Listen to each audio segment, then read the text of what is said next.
안녕하세요. 2022년 사랑 드림 묵상 두 번째 시간입니다. 새로운 한 주가 시작되었습니다. 이번 한 주도 하나님과 동행하는 한 주가 되길 소망합니다.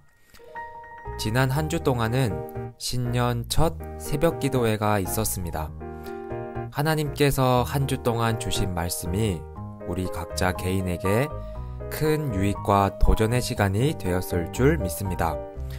올해 우리 교회 표어가 여호와의 영광이여 돌아오소서입니다.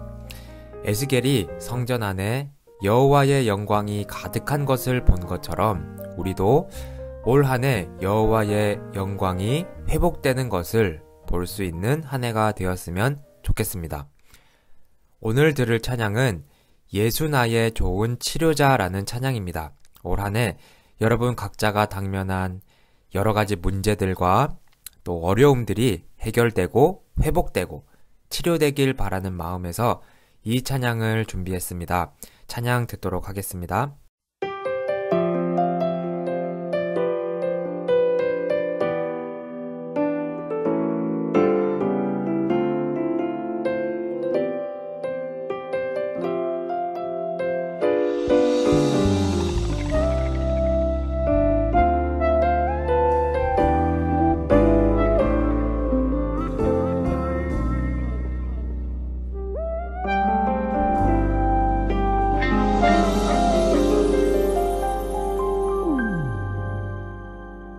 예수 나의 좋은 치료자 그의 눈이 머무는 곳은 나의 슬픔과 고통 고개를 들어 그의 눈을 볼 때에 난 알았네 예수 나의 좋은 치료자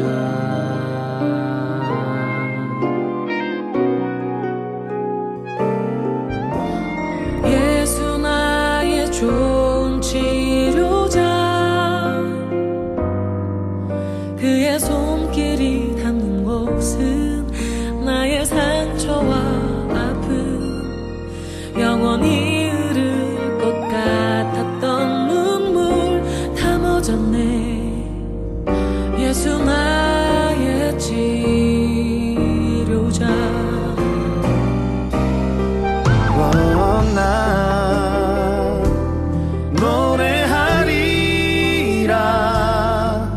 선한 나를 돌아보신 구세주를 찬양해 하늘 닿는 곳까지 내 손 들리라 예수 나의 치료자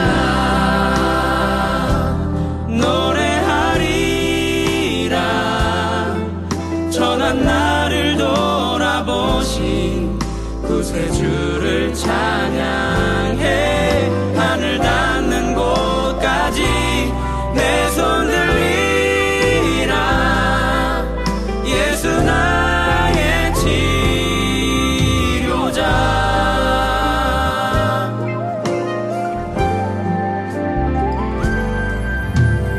예수 나의 좋은 치료자 그의 손길이 닿는 곳은 나의 상처와 아픔 영원히 흐를 것 같았던 눈물 다 멎었네 예수 나의 치료자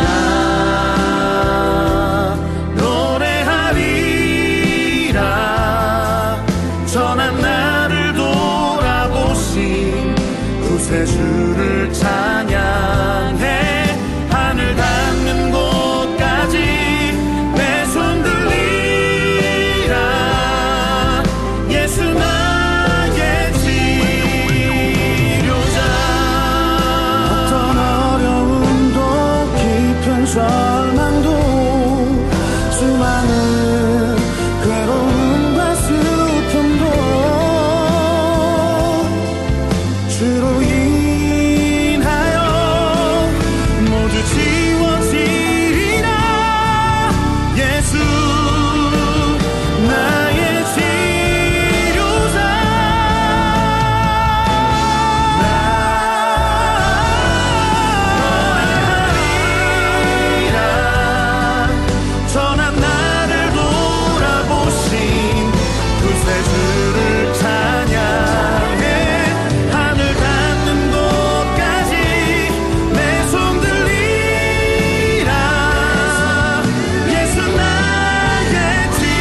다음으로는 홍석진 담임 목사님의 사랑 드림 묵상이 이어집니다.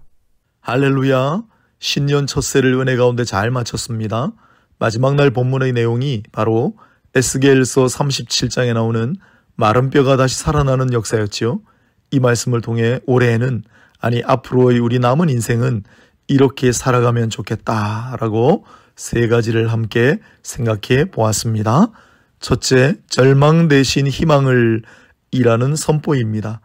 에스겔이 보았던 장소는 문자 그대로 죽음의 골짜기였습니다. 하지만 하나님께서는 그에게 절망 대신 희망을 보게 하셨습니다. 아시다시피 에스겔서는 새 영이나 목자라는 개념을 제시하면서 예수 그리스도를 예언하는 책입니다. 예수께서 이 땅에 오셔서 주신 말씀이나 하신 사역을 생각해 보십시오. 보지 못하고 듣지 못하고 말하지 못하고 걷지 못한 채 고통 속에 몸부림치며 살아가는 자들에게 무엇을 주셨습니까? 물론 누군가에게는 빛을 주시고 소리를 주시고 어떤 이에게는 걸음을 주시고 자유를 주셨지만 그 모든 인생들에게 공통적으로 주께서는 절망 대신 희망을 주셨다 말할 수 있습니다. 예수는 절망 속에서 희망을 선사합니다. 아니, 예수는 절망 속에서 희망 그 자체입니다. 주 예수를 믿습니까? 그렇다면 절망 대신 희망을 언제나 마음에 품고 살아가시기를 바랍니다. 둘째, 죽음 대신 생명을 이라는 고백입니다. 에스겔의 눈앞에 펼쳐진 광경은 온통 부서지고 흩어진 뼈들 곧 죽음의 상징으로 가득했습니다. 그러나 하나님께서는 에스겔로 하여금 대언하게 하심으로 마른 뼈들이 되살아나게 하시고 생기가 그 안에 들어가서 마침내 큰 군대로 일어서는 모습을 목격하게 하셨습니다. 이 본문은 문자적으로는 육신의 부활을, 영적으로는 이스라엘의 회복을 의미합니다. 하나님의 별칭이 여럿 있습니다. 여호와 이레, 여호와 라파, 여호와 샬롬, 그리고 에스겔서 마지막 구절 또한 여호와 삼마, 즉 거기 계시는 하나님이라고 말씀드린 바 있습니다. 그러나 무엇보다도 하나님은 생명의 근원이시며 생명의 조성자요 주관자라는 사실을 잊지 말아야 합니다. 여기서 나오는 개념이 바로 여호와하야, 즉 살리시는 하나님입니다. 동시에 그런 하나님을 믿는 우리는 살리는 사람이 되어야 합니다. 예수님을 생각해 보십시오. 복음서 어느 한가운데 예수께서 누군가를 멸하거나 죽이시는 장면이 등장하던가요? 없습니다. 예수의 사람이십니까? 예수는 살리시는 하나님이십니다. 그렇다면 우리도 살리는 사람이 되어야 합니다. 사람들이 이국종 교수라는 분에게 열광했던 순간이 있었습니다. 그가 석원태 선장을 살렸고 귀순한 북한 군인을 헬기 타고 가서 살려냈기 때문이었습니다. 우리도 말로 행위로 사람을 살리고 가정을 살리고 교회를 살리는 사람 되기를 소원합니다. 셋째, 부정 대신 긍정을 이라는 결단의 촉구입니다. 만일 여러분이 에스겔 상황에 놓였고 이들이 과연 살아나겠는가라는 질문을 받는다면 뭐라고 하셨겠습니까? 부정적인 대답일 가능성이 높지 않았겠습니까? 그런데 에스겔은 이렇게 대답합니다. 주께서 하시나이다. 베드로의 대답과 똑같습니다. 그러나 에스겔도 베드로도 처음부터 그랬던 것은 아닙니다. 하나님과 동행하면서 차츰 신중해지고 내 중심이 아니라 주 중심으로 변해갔던 모습입니다. 예수님께서는 공생의 기간 동안 대부분 부정적으로 생각하는 일들을 긍정으로 바꾸어 놓으셨습니다. 무엇보다도 하나님의 아들이 이 땅에 오심 자체가, 하나님께서 우리 대신 십자가를 지시는 자체가, 완전 무결하신 하나님이 우리를 위하여 죽음을 자청하신 자체가 부정을 긍정으로 바꾸신 가장 극적인 사건이었습니다. 그리고 이와 관련해 세 가지 말씀을 주셨지요. 하나님의 말씀은 능하지 못하심이 없느니라. 사람으로서는 할 수 없으나 하나님으로서는 할 수 있느니라. 할 수 있거든이 무슨 말이냐? 믿는 자에게는 능치 못할 일이 없느니라. 이와 같은 절대 긍정의 마음으로 오직 주께서 하시나이다. 주께서 하실 수 있나이다. 무슨 일이든 그렇게 고백하며 결단하며 실천하며 살아가는 우리 모두가 될 수 있기를 바랍니다. 아멘.